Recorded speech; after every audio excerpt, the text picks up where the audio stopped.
Everyone, welcome. Thank you for having me back again this year. A little bit about myself. This will be my 21st year doing tax returns and accounting. I have a tax and accounting firm over off of Huguenot Road. It's called Exclusive Tax Service. And with that, we'll just go ahead and get started. I'd like to start off with some of the questions that we get on the phone each and every day. Our phone rings off the hook, and the most I guess valid question that's coming through is, when can I start filing my 2020 taxes?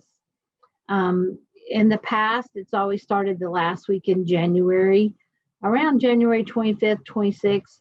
This year they moved it forward to February the 12th.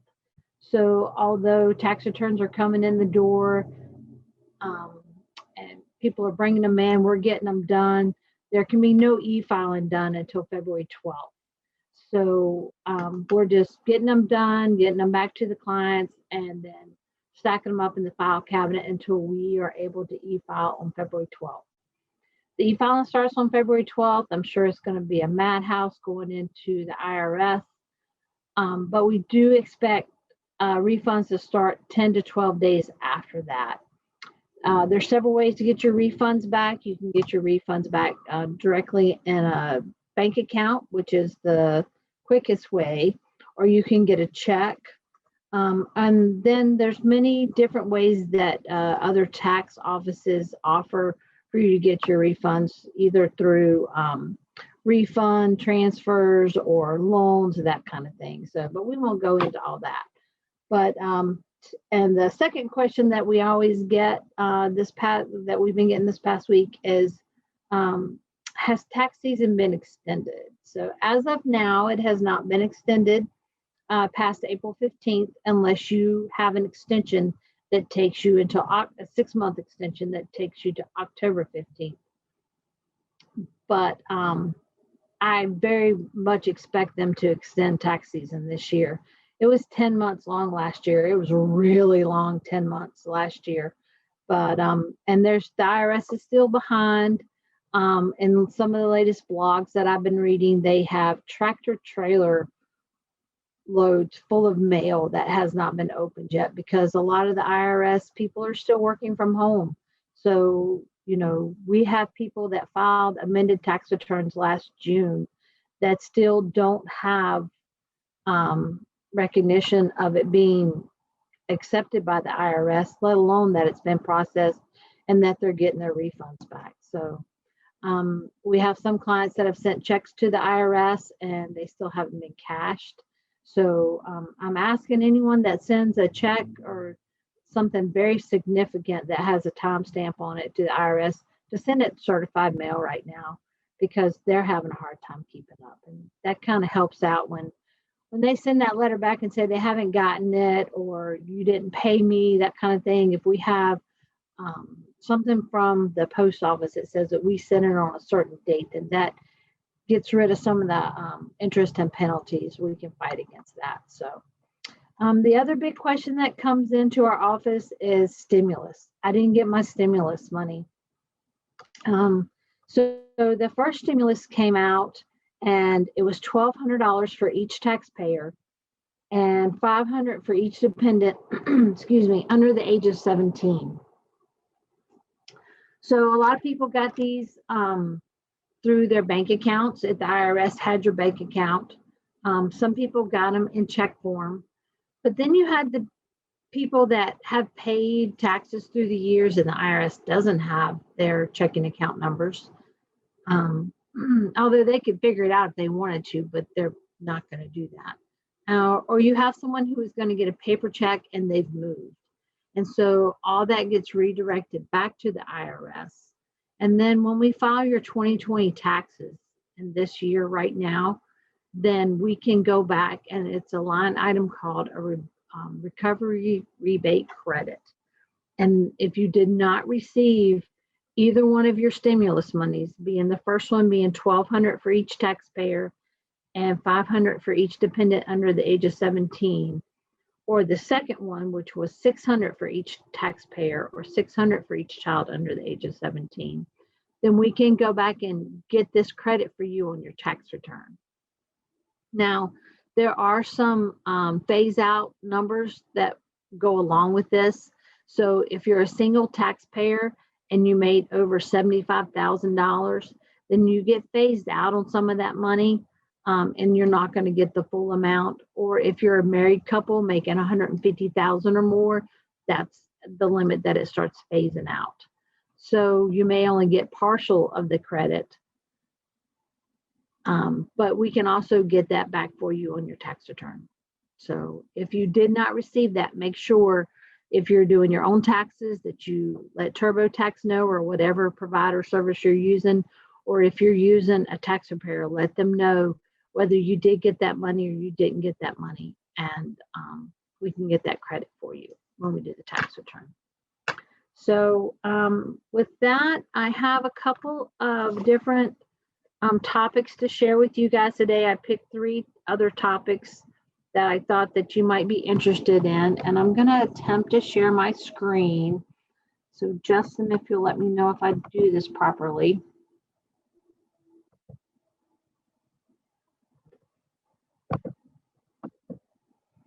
All right, so the first one we're going to talk about today is education tax benefits. I think that'll benefit most of you. And it's for anyone who pays tuition fees and other costs for attendance at an eligible educational institution for your spouse, yourself, or one of your dependents. So when we talk about it being an eligible education institution, it has to be someone who is certified for education. So there are some small schools out there in the community that teach skills that you cannot get these education benefits for. But VCU is not one of those. Most of your community colleges, you can get this credit for, and all your major colleges you can get this credit for. And this credit can come across under several different ways. The biggest one is the American Opportunity Credit. And you can get up to $2,500 credit on your tax return for each student that you have that's going to school. Now, this is above what they're getting in grants. So for instance, and I know these are small numbers for VCU, but say you pay $10,000 in tuition costs and you got $5,000 in grants or some kind of help that way, then you do qualify for this American Opportunity Credit. If you paid $10,000 in tuition and you got $10,000 in grant money, then it will not cover, you will not get that credit. So you get a 1098 from the school each year at the end of the year under your tax forms, and it has those numbers on there. Now, another qualifying thing for the American Opportunity Credit is you have to be at least a half-time student. So if you're not going at least half-time, then you don't qualify for this. But if you're going half-time, you pay out more than what your grant money is if you're getting grant money. And you support yourself, you can get this. Now, if your parents if you're still dependent on their tax return, and going to school, then they can get this credit for you. But if you're an independent student, independent from them, doing your own thing, then you can get this credit. This credit's only good for 4 years on your tax return. After that, you can qualify for the lifetime learning credit.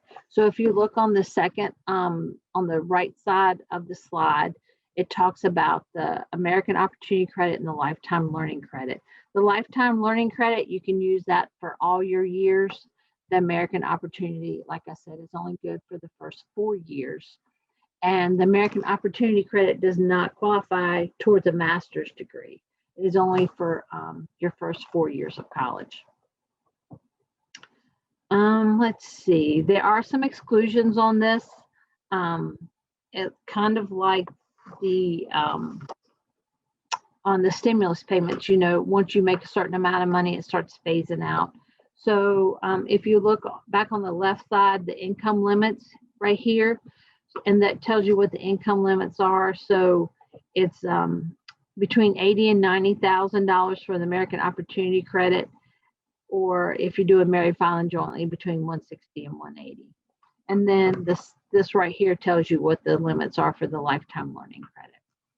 So those are great things for going back to school. Some credits that are out there, refundable credits, which are, everybody loves those kind of credits. Another thing, that if you are under the age of 59 and a half, if you withdraw money from your IRA to go to school, you get taxed on that money, but you can get out of paying the penalty, the 10% penalty for taking it out early, if you let them know when you take that distribution that you're doing it for school. It gets a certain code on the 1099 that we get at the end of the year. So it tells us when we're doing your tax return to make sure we put that code in there so that the penalty gets waived at that point.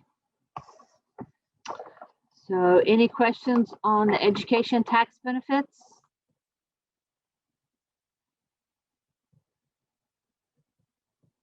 No? Okay. We'll move on to the next one. The next one, I'm not sure if many of you do, but it's quite popular now, and it's on-demand drivers. On-demand drivers are, for instance, if you're doing Uber or Lyft, and we have a lot of college students that are doing that because they can do that on their own time. They can do it in between classes. They can do it on their days off.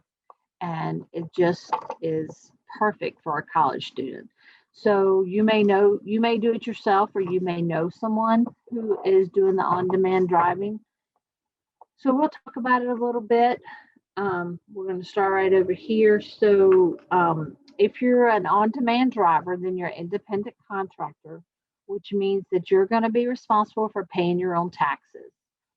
Uber and Lyft do not give W-2s out to their drivers. It's been discussed off and on, but it's never gone through. So you're responsible for paying your own taxes, Social Security and Medicare, and they come out on your tax return. So at the end of the tax year, Uber and Lyft both, we have many clients that do these. They get 1099s from the respectable companies, and on those 1099s, it tells you how much money you've received from them this year, how many miles that you have driven with them this year, and any kind of service fees that you might have paid to them that are deductible. So then once you get that, you put that on a Schedule C, which on your tax return, and you report all the income that they give you. Now, sometimes some of these third parties use a 1099-K, which means that's what you received in credit card income to your Social Security number. So you can't say, well, I didn't get a 1099 from the company I drove for, but I think I made about $10,000 last year. If you took credit cards for this, and that's how most of this money is shared, then you're going to get a 1099-K, and that reports all of the money that was received on credit cards. So even if you feel like you didn't get that 1099 and you might have made around 10,000, but you're not sure, we don't want to put that on your tax return unless you know what is on your 1099-K. A lot of people get caught in this. For instance, your 1099-K is going to be the actual amount that changed hands between credit cards and your social. So it could have $20,000, $30,000, $40,000 on it. So we don't want to report less than what's on that 1099-K because you get red flagged immediately, and that's an audit. So those are the two forms you need to look out for being an on-demand driver. Is the 1099 miscellaneous, or NEC is what they're calling it this year, or a 1099-K. So once you put all those expenses on your tax, or all the income on your tax return, the next thing you want to do is make sure you take as many expenses as possible. Those expenses are any expenses that you had in order to make money, we want to put on there. So the first of all being the car expenses. And you can go one of two routes. You can either go with the standard mileage rate, and the standard mileage rate for 2020 was 0.575 per mile. And when you think about that, you're thinking, wow, that's not very much, but it really is. So if you went 10 miles, then you get to deduct $5.75. So it does add up pretty fast. Now, if you go with the standard mileage rate, then you cannot deduct your actual car expenses like the depreciation of your car, the lease payments, the maintenance and repairs, the gasoline, the oil, the vehicle registration, those type of things. But it's easier to keep up with that than it is to try to keep up with your actual expenses. You can do actual expenses if you want. What you really need to do is you need to keep up with every single mile that your car does for the year if you're going to do actual expenses. So for instance, if you're going to do actual expenses, then you need to keep up with all your gas receipts. You need to keep up with your oil changes. You need to keep up with the registration, anything that car has cost you money for this year. And then you do a ratio. So say you drove it personal 65% of the time, and you were an on-demand driver for 35% of the time. Then we take all those expenses and we put it on that ratio, and that's what we put on the tax return, or 35% of it. But you've got to keep up with each mile in order to do that. And you can't use the standard mileage rate. You have to use the actual gas. So a lot of my clients just go with the standard mileage rate because it usually covers the oil change and most things that go on with your car. So the standard mileage rate for 2021 has gone down, and it's at 56 cents a mile, where in 2020 it was 0.575 cents a mile. So you have to look to see which way you're going to get the most out of your money, whether you go for standard mileage rate or actual expenses. Some other things that you can deduct on the right side of your page is, and I forgot to say insurance. So insurance can be deducted also under the mileage. Office expenses. So you can't claim a home office for an on-demand driver, but if you have office expenses such as the notepad, the pen, the paper, maybe you have an app on your phone that tells you what your personal mileage is versus your company mileage, then you could write off that app, those type things. Legal and professional services, anything you pay a tax preparer in order to prepare that part of your return, or you may pay a lawyer to write up something, all that is deductible. Refreshments, if you give your riders drinks, sodas, crackers, candy, all that you can write off. Your cell phone use, you could write that off, 100% of the cost that you use while you're in the car or to do the business. A lot of these on-demand driver companies also have service fees. I see that a lot with Uber and Lyft, and there are different types of fees. So you may get a credit card fee, or you may get a fee for using a certain app with them, or you may ask for your money earlier than what they normally deposit it. So there's a fee there. So they love to throw these fees on, and you can write off all of these fees. And when you get the 1099, it's listed on there. So I actually did a tax return yesterday, and the gentleman does Lyft and Uber, and all of his fees were just written out perfectly. So it was very easy to sum them up for the tax return. If you own your car and it's not leased, then you can write off the interest on the car loan. If you pay personal property taxes on your car, like we all do, then you can deduct that portion of the personal property taxes. So let's talk about that for a minute. If you have a vehicle, and I know I'm in Chesterfield County, so I know we get to write off, and I'm pretty sure it's most of Virginia, you get to write off a certain amount of your personal property taxes. So when you go to pay your bill, if you're driving a brand new car, then your personal property bill might be, I don't know, $1,200 for the year, but it's cut in half, anywhere from 40 to 60%. For personal use. So you get that deduction on your when you pay your personal property tax. If you claim more than 50% business use of your car, you lose that deduction. So you kind of need to think, am I doing itemized deductions on my tax return? And if I am, is it better to have that write-off on that form, or is it better to have it off on the Schedule C? Because you can't have it both ways. So if you drive 20,000 miles this year overall for all of your mileage, and you put that you spent 14,000 of that driving for Uber or for Lyft or one of these on-demand driving companies, then you lose that deduction when you get ready to pay the personal property taxes on your car. So it kind of helps to have a tax preparer so that you can know which way to go. Or if you know you're just doing the standard deduction, then see how it benefits you to put that mileage on there or not. You need to be honest about it, but you also need to figure out which way is a better way for your tax for you personally. There is an example on here.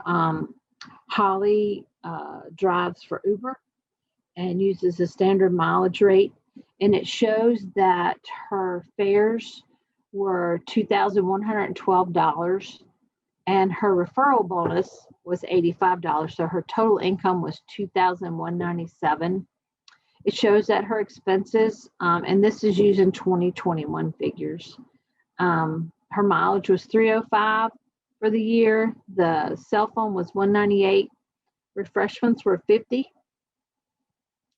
Tolls, you can write off tolls. Tolls were $50, and the Uber service fee was $375. So her total expenses were $978. So then you go to find her net profit. You take the total of $2,197 minus the $978, and you get $1,219.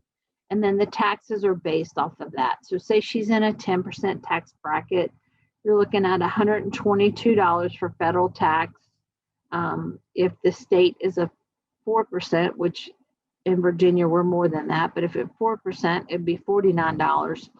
And then you have to pay self-employment tax on this. And the self-employment tax is the tax that covers the Social Security and Medicare part of it.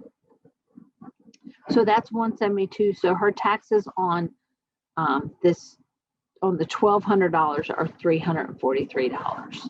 So it's very important to file this now if you're doing it. And just because you don't get a 1099 doesn't mean that the IRS doesn't know about it.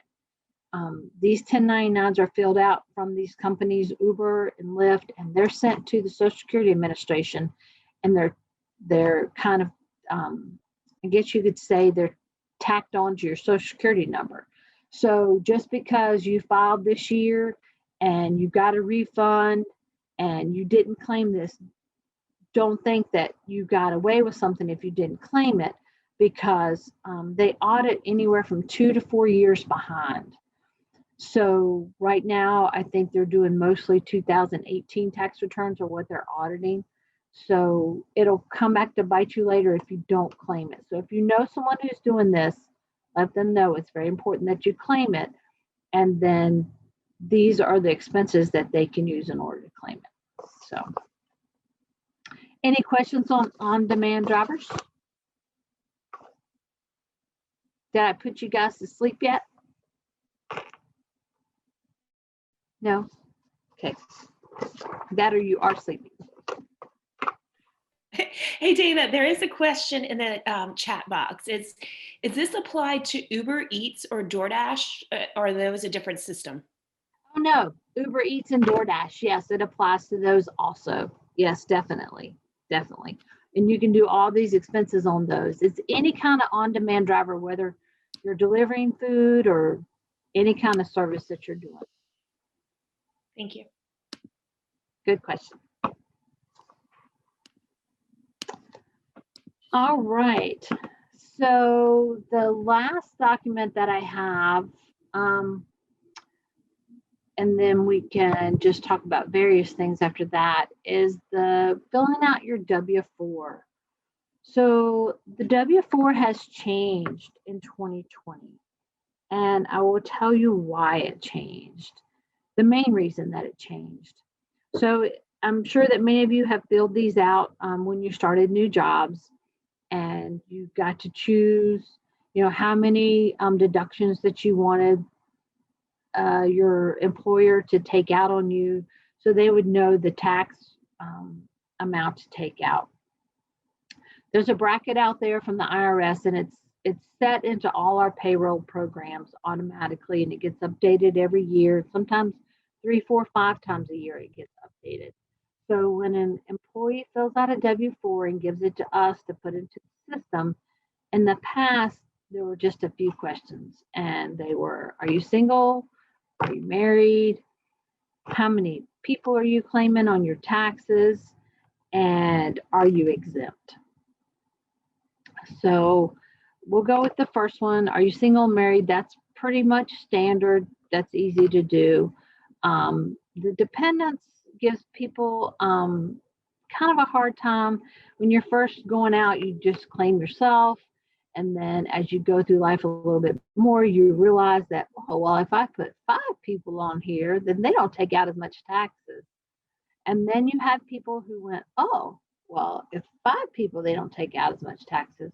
Maybe if I put 10 or 12 on here, they won't take out as many taxes. So we had people that have come into my office, and mind you, I've done this for 21 years now, that have come into my office and brought me their W-2s, and they have like $60,000 worth of income, and they only took out $1,000 in taxes. And I go, oh, how did this happen? Did you know that it was like this? And they go, oh, you know what? Last year I got a big bonus at the beginning of the year, and I wanted most of the money. So I went in there and changed my withholding to 10, and I forgot to change it back. And so they weren't withholding enough taxes all year long. So then at the end of the year, they have to pay those taxes back. Or maybe there's a little box there that asks at the very end, before you signed your name, are you exempt? And people think, well, I've never had to pay taxes in the past. Let me just check that little box. And then they haven't checked their payroll stubs throughout the year. And so they haven't had, the only thing that they've had taken out on them the whole year would be the Social Security and Medicare, which is always taken out of every paycheck. And so they come to me at the end of the year, and they have, here we are again with a $60,000 W-2 and no federal taxes withheld the whole year long. So not only are you going to have to pay those taxes, but the IRS is going to come back and say, oops, you did your paperwork wrong. You can't hold your money from me all year long and just pay at the end of the year. So we're going to give you a penalty and interest on top of that. So the average person, middle class person, is going to pay in a 15% range. So you're going to look at 15% on that 60,000, and then you're going to have interest and penalty on top of it. So the filling out the W-4 is very important. It's very important to read each line all the way through, because people have abused it in the past. Last year they changed it, and we have a new W-4 now. And so the new W-4 doesn't allow you to say, oh, I have 10 kids, or oh, I have 2 kids, or it doesn't let you put down the dependents anymore. It instead asks you how many jobs are on your tax return, meaning, do you work a job? Are you married? Is your spouse working a job? Are you working a full-time job and a part-time job? Are you doing standard deduction? Are you doing itemized deduction? So you almost have to have some knowledge of your tax return to fill out the W-4. So we've had a lot of people calling in the office asking how to fill out these W-4s, and we actually pull out their tax returns and we sit down and go over them with them in order to fill them out. So a lot of people are using the standard deduction now because it went up so high. So that's an easy line to figure out. But you need to look at your income. If you have a spouse, your spouse's income. Are they working between the two of you? Do you have one job, two jobs, three jobs, four jobs? And once you have all that information together, then the IRS has a schedule that you look at. And on the schedule, it says, what is your income this year? Is it $100,000? And is that with one job or two jobs? And then you take the higher paying job and put it on the W-4. And then you divide out how many times that job gets paid during the year. Do you get paid 52 times a year or 26 times a year? And so the W-4 is a lot different for 20 and 21. All I can say is that you're welcome to call our office if you have your prior tax return, and we'll help you through it. But you almost have to have some kind of knowledge of your tax return itself in order to fill out the new W-4.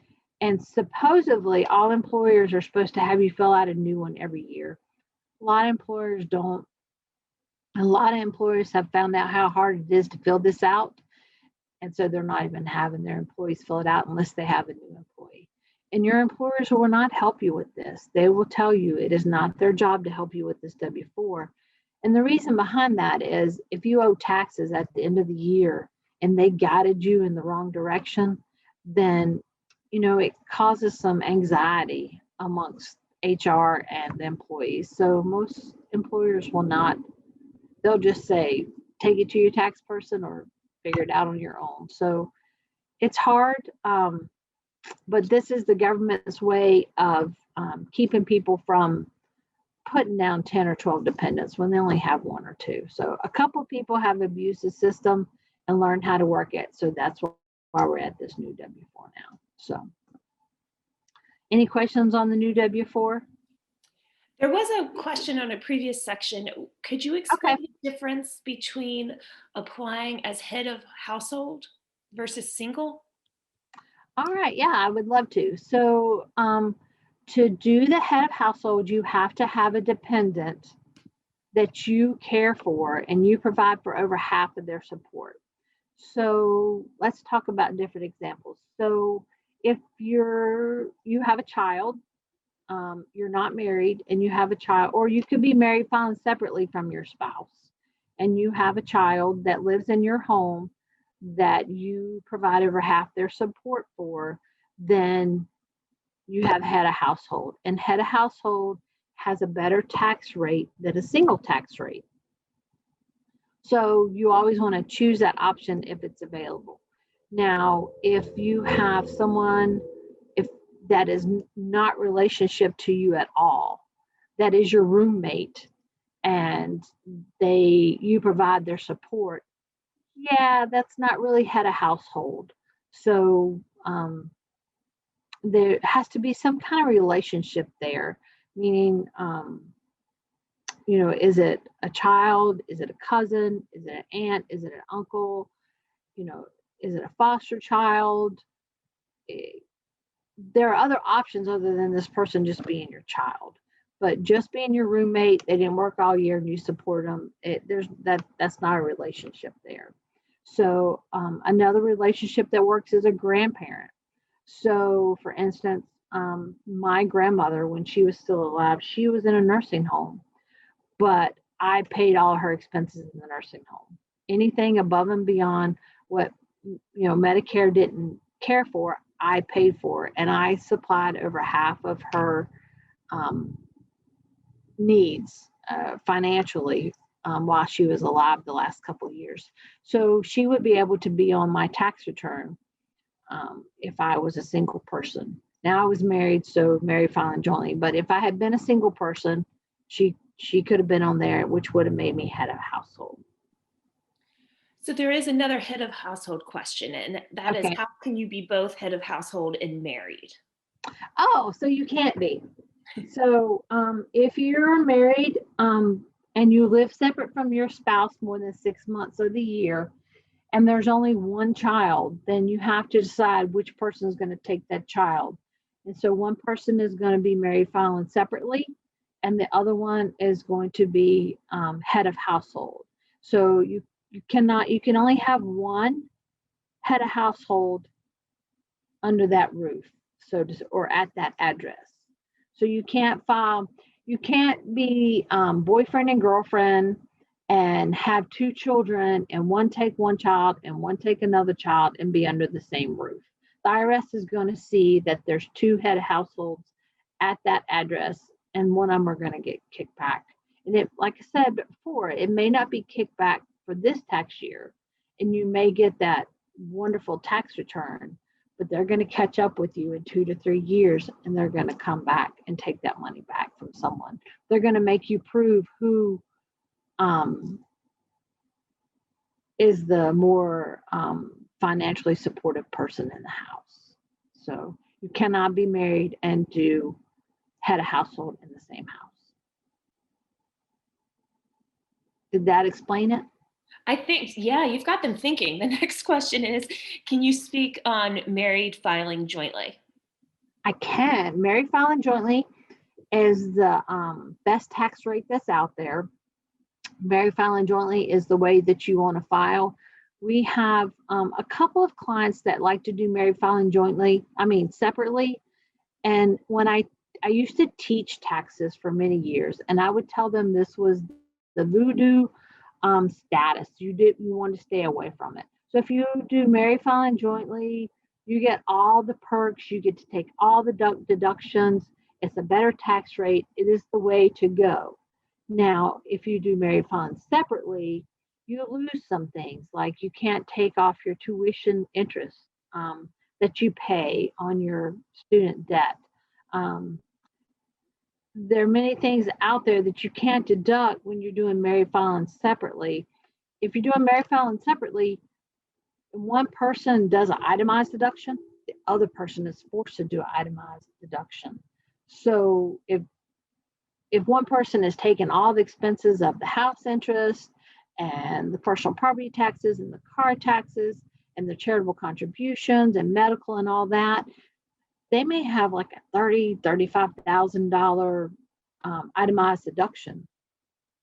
And the standard deduction being $12,000, the other person is going to be forced down to a zero instead of the standard deduction if they don't have all those deductions to take.